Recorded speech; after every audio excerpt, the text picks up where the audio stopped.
Right now, if you search Lil Baby's name online, you're going to find something interesting. People aren't just talking about his music. They aren't just debating his top 5 status or counting his platinum plaques. They're talking about something bigger, something that goes beyond the charts, beyond the streams, beyond the sold-out arenas. People are talking about how this man from the southwest side of Atlanta has built something so deeply rooted in that city, so financially layered, so culturally significant, that the streets started saying he owns a whole block. And the wild thing is, they are not wrong. But the full story of how that happened, the actual blueprint behind the empire, is something most people have never had broken down for them. And that is exactly what we're doing today, because Lil Baby is not just one of the biggest rappers alive right now. He is one of the most calculated, most quietly powerful, and most deeply Atlanta-connected figures the music industry has ever seen. And by the time this video is done, you are going to understand exactly how a kid who grew up with next to nothing turned his name, his city, and his moves into something that looks less like a rap career and more like a dynasty. So stay right here, because this one is about to hit different.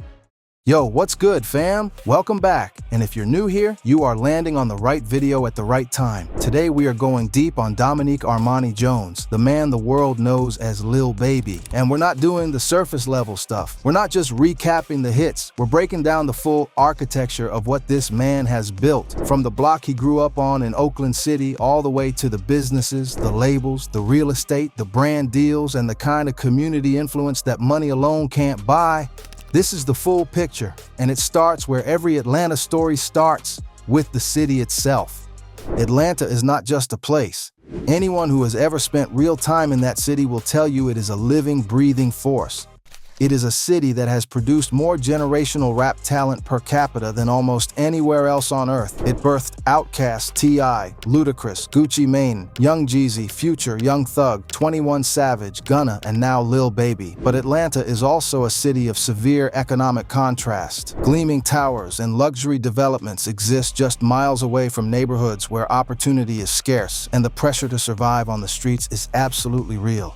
That is the environment that shaped Dominique Jones. And to understand the empire, you have to understand where it started. Lil Baby was born on December 3rd, 1994, in the Oakland City neighborhood of southwest Atlanta, Georgia. Oakland City is not the part of Atlanta that gets featured in travel magazines. It's the part of the city where families fight every single day to keep things together, where kids grow up fast, where the pressure of the streets is not some abstract concept but a daily reality that lives right outside your front door.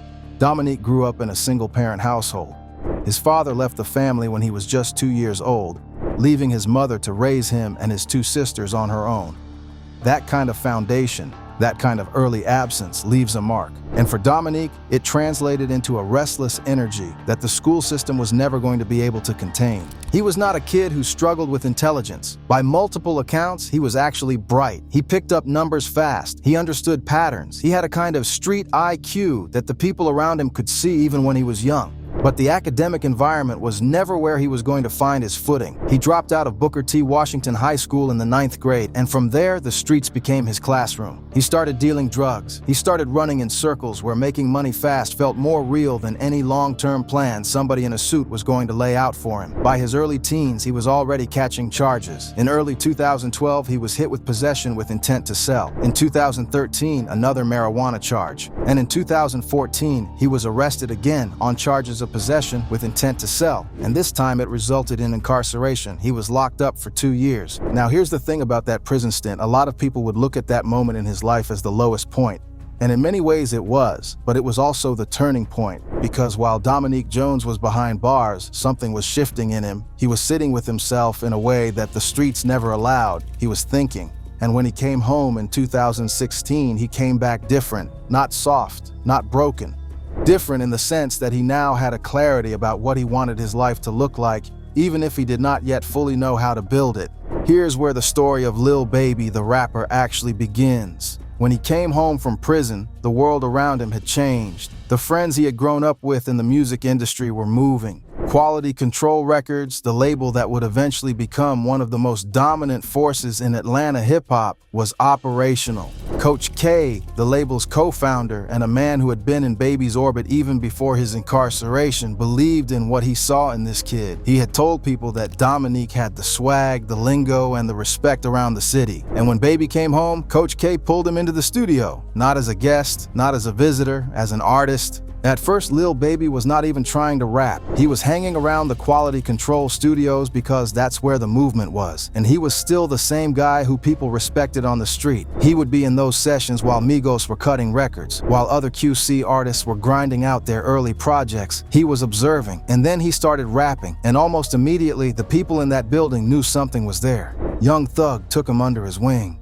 Gunna became one of his closest collaborators. And by April of 2017, less than a year after he was released from prison, Lil Baby dropped his debut mixtape, Perfect Timing, and let that sink in for a minute. This man went from being incarcerated to releasing music to a serious audience within roughly a year. That is not a normal trajectory. That is something that only happens when the talent is undeniable and the hunger is at a level most people can't match. Perfect Timing hit the Atlanta underground immediately.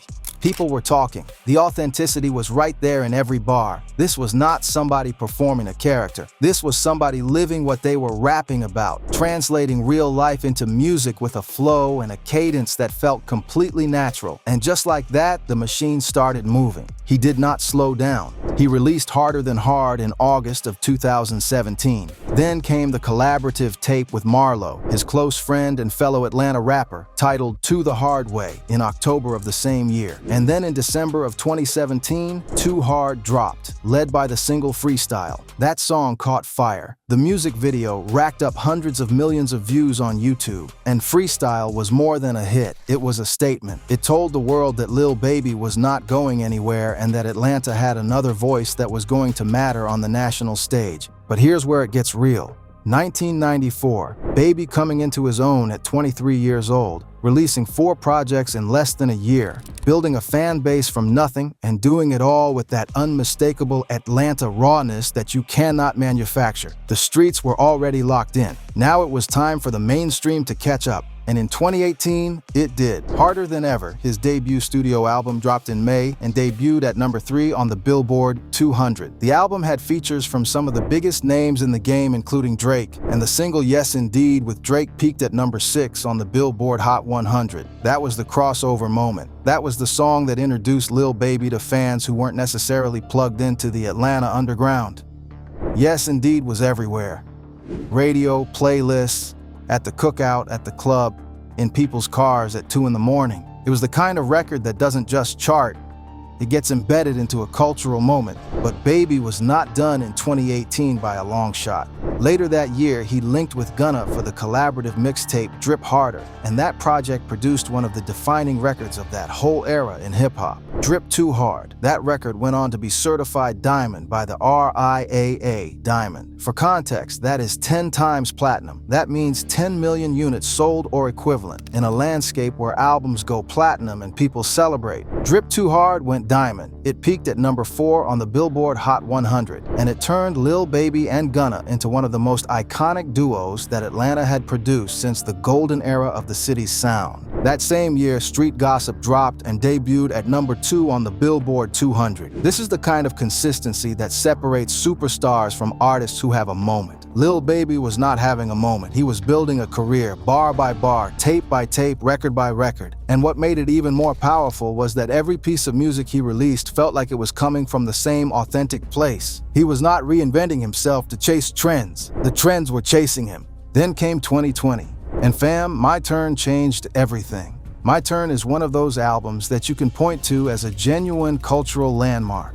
Released in February of 2020, it debuted at number 1 on the Billboard 200. It sat at the top of the chart for 5 weeks. It went quadruple platinum. It became the best-selling album of the entire year 2020. In all genres, not just hip-hop. All genres. That means it outsold everything else that year. That is a statistic that is worth sitting with because 2020 was not a light year for music. The pandemic had people locked inside with nothing to do but consume content. And Lil Baby's album was the one that captured the culture in that moment more than any other project from any other artist. My Turn produced hit after hit.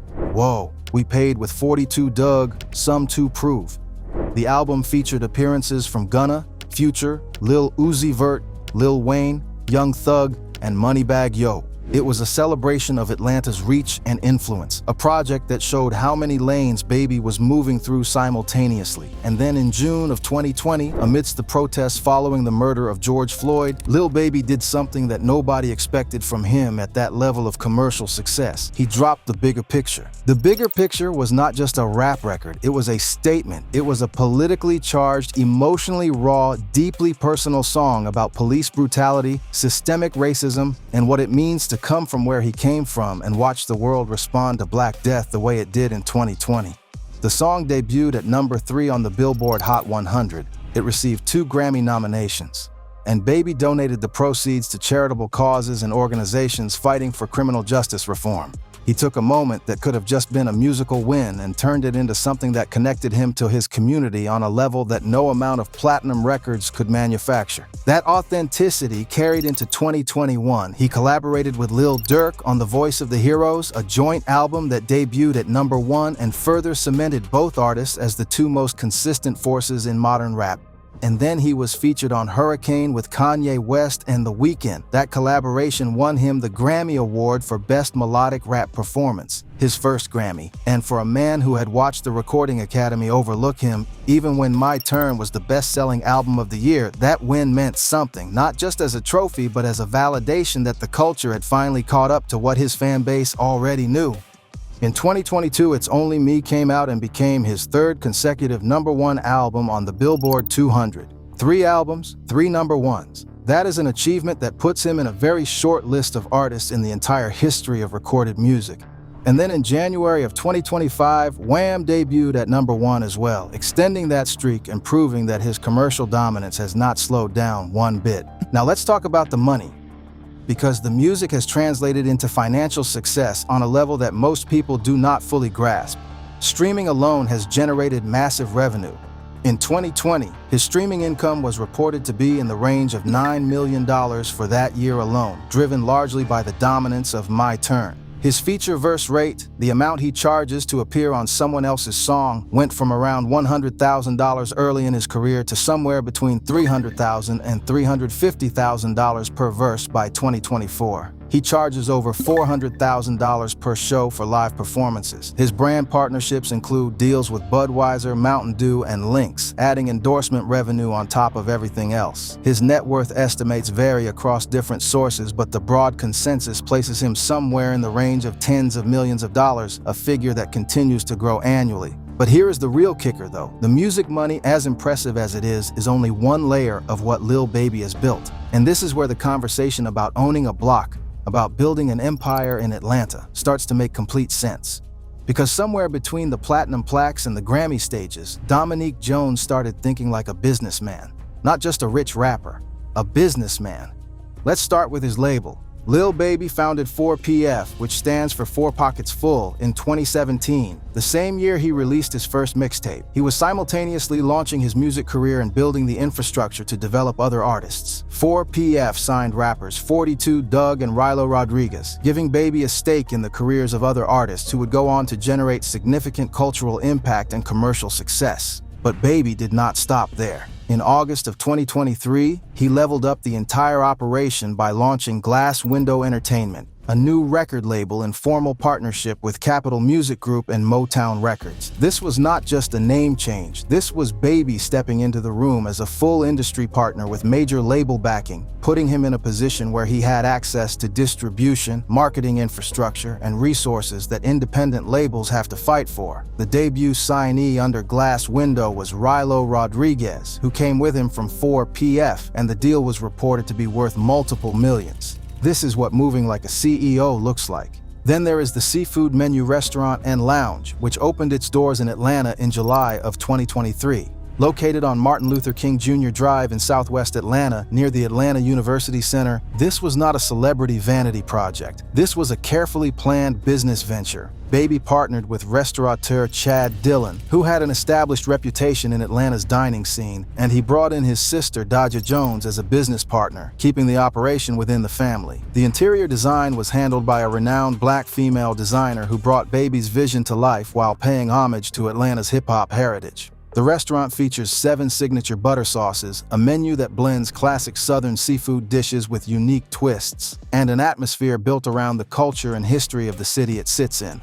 And the vision for the future of that restaurant is not just one location. Baby has spoken publicly about plans to franchise the seafood menu and potentially bring its sauces into retail stores. That is thinking 10 steps ahead. That is not a rapper opening a restaurant. That is an entrepreneur building a food brand that happens to be backed by a rapper's platform.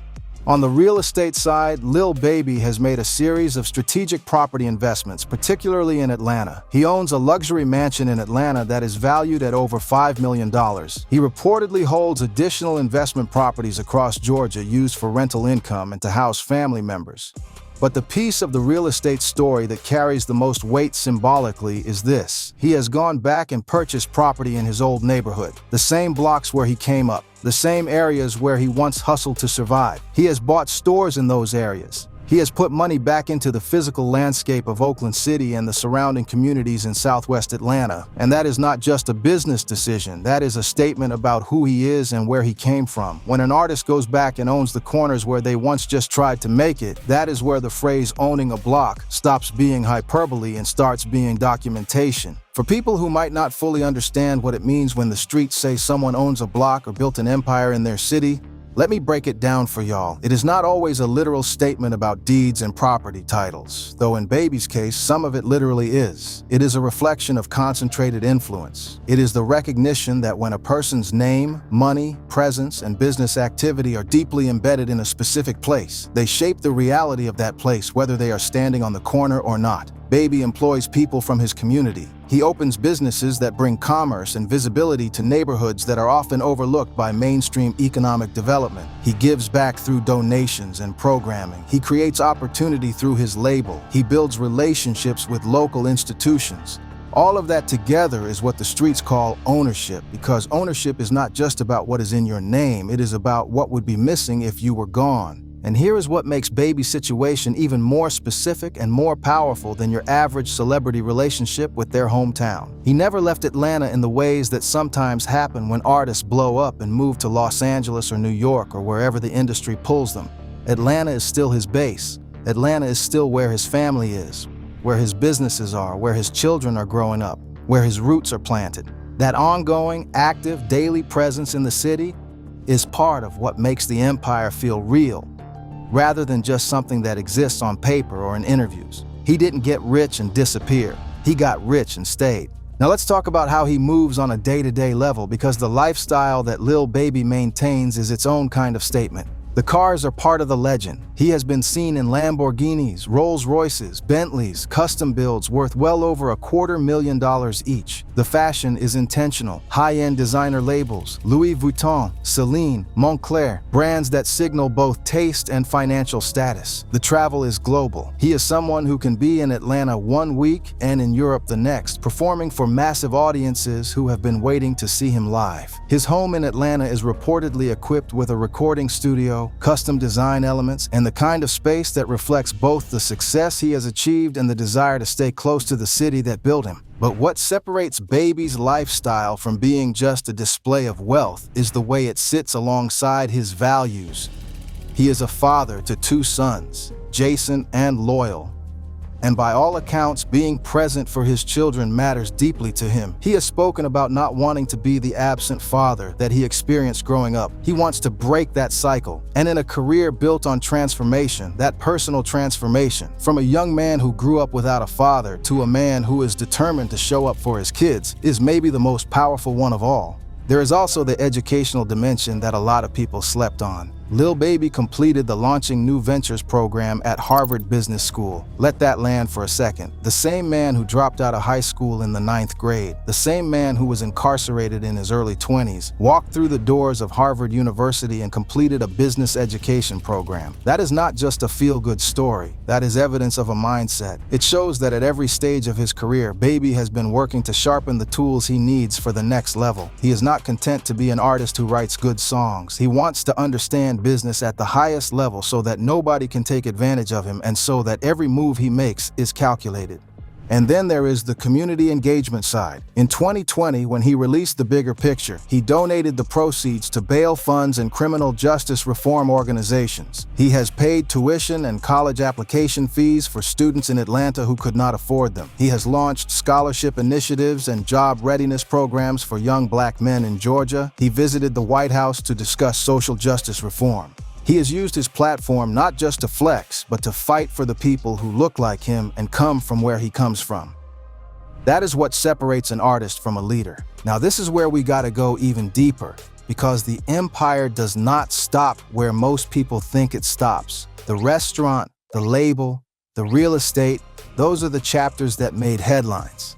But there is a whole other layer to what Lil Baby has been building in Atlanta that does not always get the attention it deserves. And when you stack it all together, that is when you truly start to understand why people talk about this man like he owns more than just a block.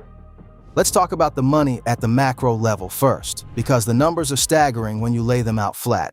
His 2023 world tour alone generated over $40 million in gross revenue, $40 million from touring in a single year. And his per-show fee, which sits at over $400,000 per night, not including merchandise, means that every time he steps on a stage anywhere in the world, he is pulling in what some people make in a decade. His feature verse rate, the price someone pays just to get his voice on their record, is somewhere between $300,000 and $350,000 per verse. That is not a superstar pricing himself high for the sake of ego. That is a market rate reflection of what his presence does to a song's commercial potential. When Lil Baby shows up on a track, that track moves, and the people cutting those checks know it. But here's where it gets real interesting. That touring income, that feature money, that streaming revenue, none of it is just sitting in a bank account collecting dust. Baby has been systematically converting active income into passive income, which is the exact move that separates artists who are rich while they're hot from businessmen who stay wealthy long after the charts move on. Real estate is the core of that strategy, and the way he has approached real estate in Atlanta specifically is something that goes far beyond buying a nice house to live in. In late 2024, Lil Baby filmed himself walking through Oakland City, the very neighborhood where he grew up, the same streets where he was dealing, where he caught his first charges, where his whole story began. And what he was doing on those streets was not reminiscing. He was buying property. He purchased multiple homes and apartment buildings in and around the same block he came from. And what made that moment so powerful was what he said about why he was doing it. He was not buying those properties just for himself. He was putting them in position for his sons, Jason and Loyal, to inherit. He was teaching them about how real estate appreciates in value. He was showing his children firsthand what generational wealth looks like when it is built intentionally and passed down deliberately. Think about that for a second. The same corners where Dominique Jones once had to hustle to survive, the same blocks where the only economy available to him was the street economy, now have his name on the deed. He literally went back and bought the block, not as a flex, not as a symbol, as a calculated investment in his family's future and a direct statement that the neighborhood that shaped him now has a stake in his success and he has a stake in its future.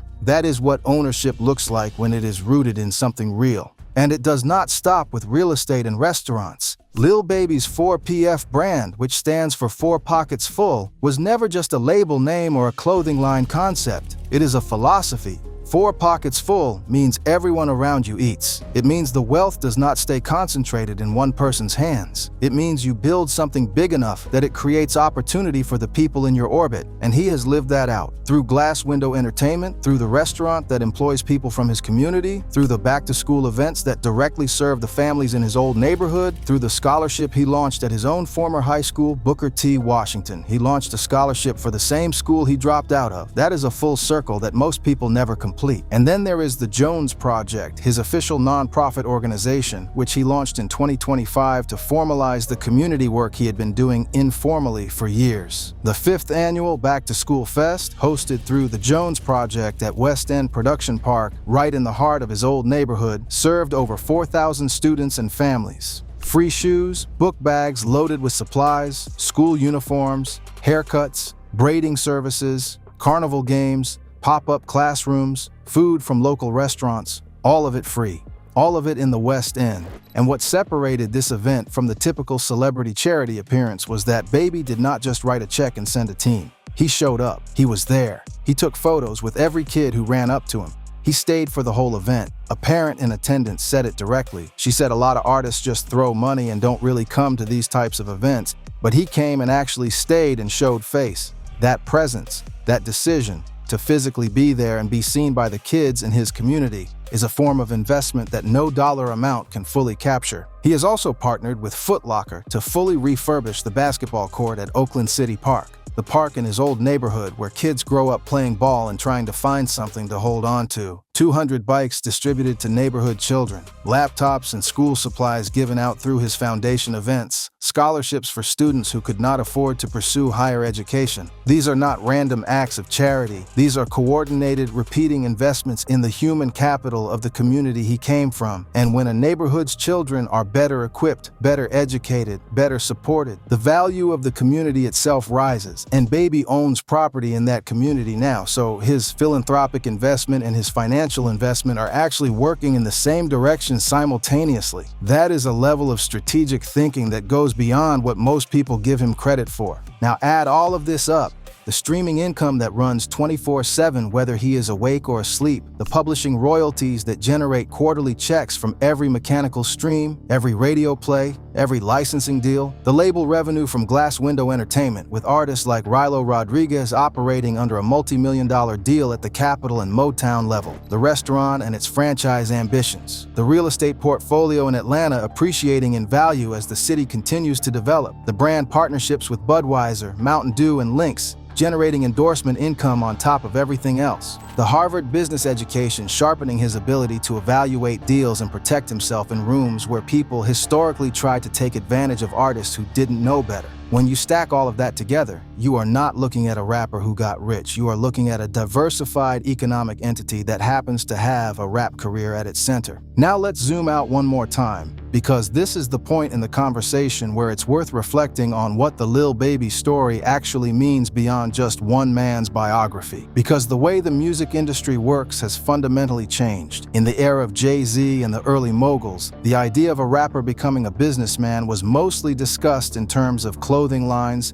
cognac brands, and sports team ownership. And those are real and legitimate paths. But Lil Baby represents a different kind of evolution. He built a label from the ground up while still being in the early stages of his own career. He opened a restaurant in his community, not in Beverly Hills. He invested in real estate in the neighborhood that raised him. He completed business education at one of the most prestigious institutions in the world. He partnered with a major label as a full stakeholder rather than just a product. This is what empire building looks like when it is done from the inside out rather than the outside in. He is not trying to buy his way into spaces that were not built for him. He is building new spaces and inviting the right partners in. And the music, as incredible as it is the foundation that everything else is built on. Every time a new fan discovers Drip Too Hard or The Bigger Picture or My Turn, they enter the world of Lil Baby. And once they are in, they find out that this is not just a rapper. This is a brand, a business, a community institution, and a cultural force. The real question going forward is not whether Lil Baby has already built something impressive, because the answer to that is undeniable. The real question is how far this empire goes from here. With Glass Window Entertainment operating at the major label level, with real estate holdings continuing to appreciate, with a restaurant brand that has franchise ambitions, with 4 consecutive #1 albums, with a feature rate that commands premium prices from anyone who wants his voice on their project, and with a community presence that is active and genuine, the ceiling for what he builds over the next decade is essentially unlimited. He is 30 years old. He has been making music professionally for less than a decade. He has already accumulated more commercial success, more cultural impact, and more business infrastructure than most artists achieve in an entire career. And the hunger has not changed. The same drive that pushed him to release 4 projects in his first year, the same determination that made him walk into a Harvard classroom and apply himself to learning business, that is still operating. That is still running underneath everything he does. And that means the story we told today is not a finished chapter. It is an origin story. At the end of the day, when people say Lil Baby owns a block, what they are really saying is that he owns his narrative. He owns his business. He owns his influence.